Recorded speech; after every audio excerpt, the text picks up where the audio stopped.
Hello everyone, this is Bertina Amy here, and welcome to my channel. In today's DIY crafts, I'm going to be showing you how to make your very own mini Easter gnome pen or pencil pal.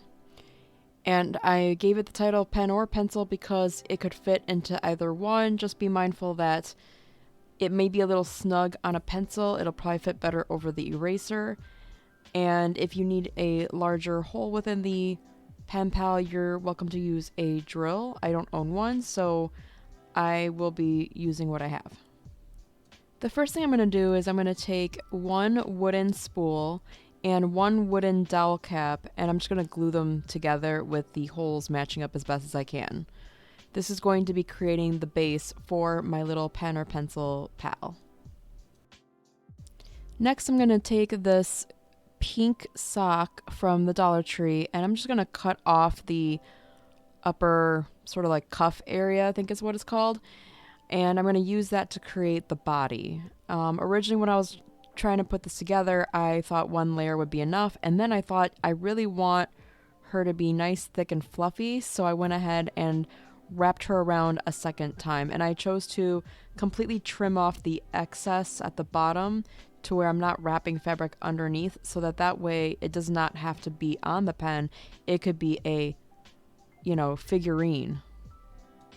So just go ahead and glue and wrap the fabric around the spool, and you can do a second layer if you wish to, but you don't have to. And I'm going to go ahead and speed up this part of the process a little bit.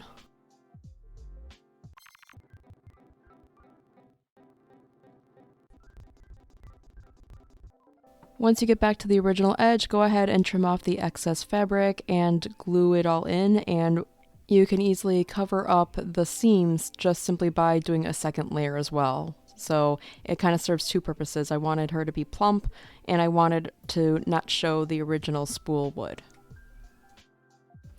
Then I was trying to decide on the type of hair I wanted to use for my gnome, and I already knew I wanted to use yarn because I have plenty of yarn, and I swore I had like a brown yarn that I could use to give her brown hair.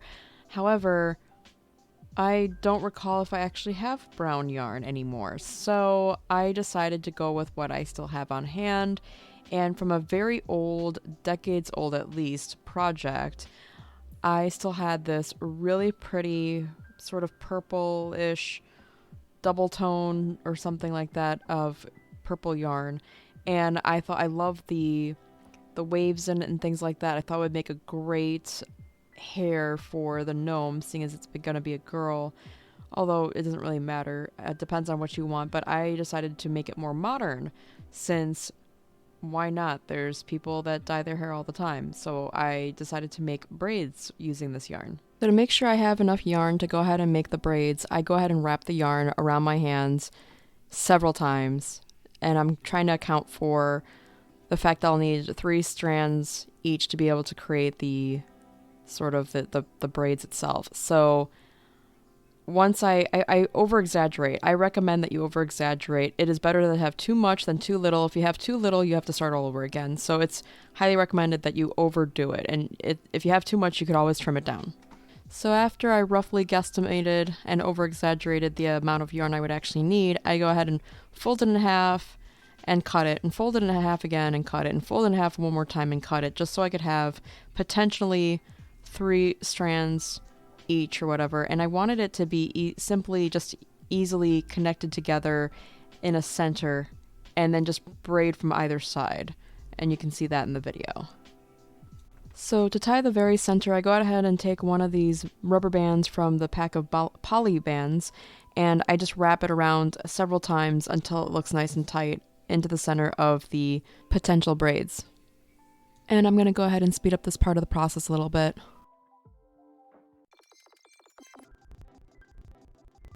So I accidentally put 1 strand too many of this yarn, and I only needed 3 just to braid them, and by the time I realized that, it was already too late, and I really didn't want to start it all over. And I kind of like seeing the difference between the braid versus the actual yarn itself. However, I could have also braided the 4th strand in as well.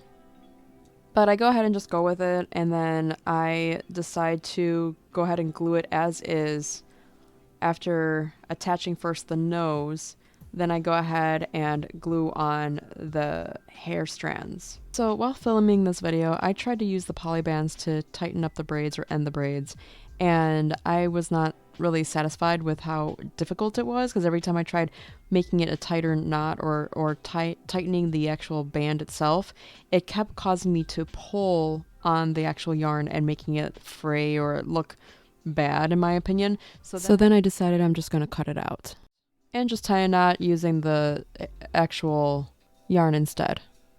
And I'm going to go ahead and speed up this part of the process a little bit.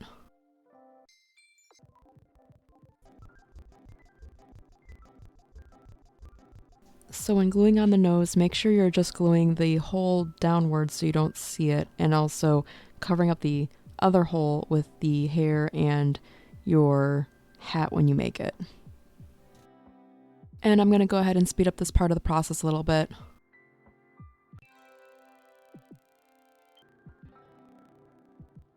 So here I'm cutting up some more of the sock just to help create the hat, and I go ahead and try to make a triangular form, and then I just make sure to glue on the sides, and I wanted to make sure it had a hole for the head, so I wanted it kind of like a certain length, so I went ahead and just glued the edges, cut a hole for the head, and then I try to glue the hat over the hair, and definitely covering the head and the back.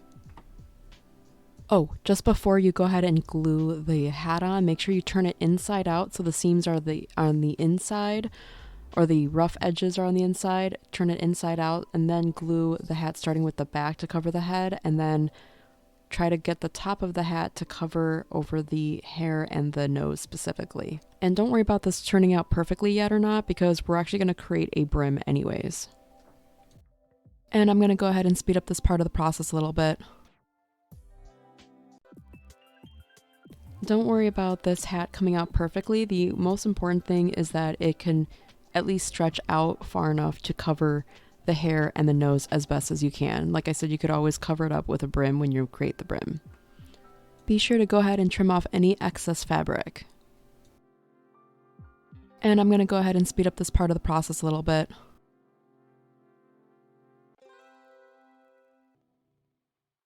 Once the hat is glued and the glue has dried or cooled, go ahead and take one of the poly bands and wrap it around the tip of the hat to create sort of like that ball or whatever at the end of the hat.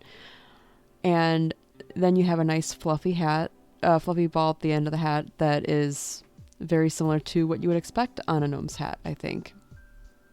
I later take some scrap yarn that matches the hair, and I decided to tie it around this band to cover up the band and trim off the excess, making it look like a feathery looking bow, and I think it turned out looking cute. So this next part I was really excited about. I saw that Dollar Tree was carrying these cute little felt sticker bunnies, and it's just the head with the ears, and I really just need the ears. I was going to make that completely from scratch with scrap fabric felt that I had lying around, but since this was already made for me, I thought, oh, I could skip this step and just use one of these ears.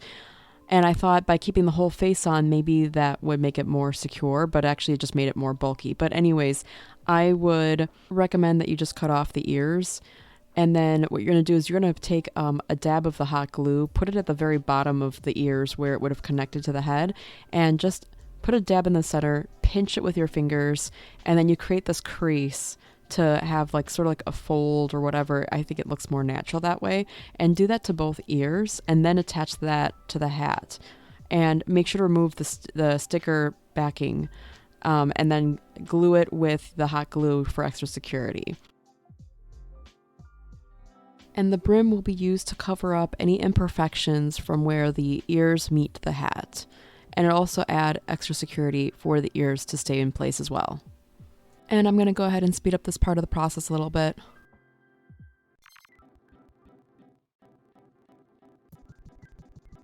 So here I'm just trimming off the excess bulk I created by trying to make the face kind of glue onto itself. I thought that was going to create more security, but it just made more of a bulk, which doesn't look like it fits well with the hat. So I would go ahead and skip this step so you could skip my mistake and just go straight for cutting the ears off, pinching them when you're creating that sort of like fold in the ears, and then attaching the ears directly onto the hat, and then a brim over top just to help add security that way. And also to help create a finished look to the hat as well. And I'm going to go ahead and speed up this part of the process a little bit.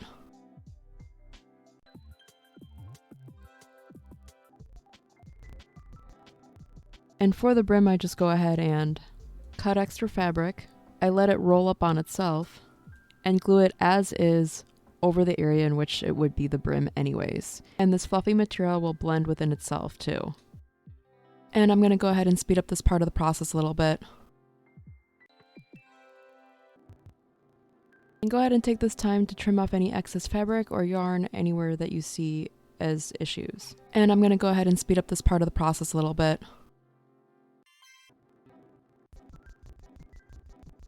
So now that you're done with your little Easter gnome, you can now put it on your pen or pencil. I think she turned out really cute. What do you think? Should she get a carrot or no carrot? Let me know in the comments below. And here's what she would look like with a carrot. The pen that works best for these characters are the Papermate pens, unless of course you have a drill, in which case you can enlarge the holes within the wooden spools. If you enjoyed this video, please like, comment, and subscribe, and we'll see you in the next one. Thanks for watching. Bye.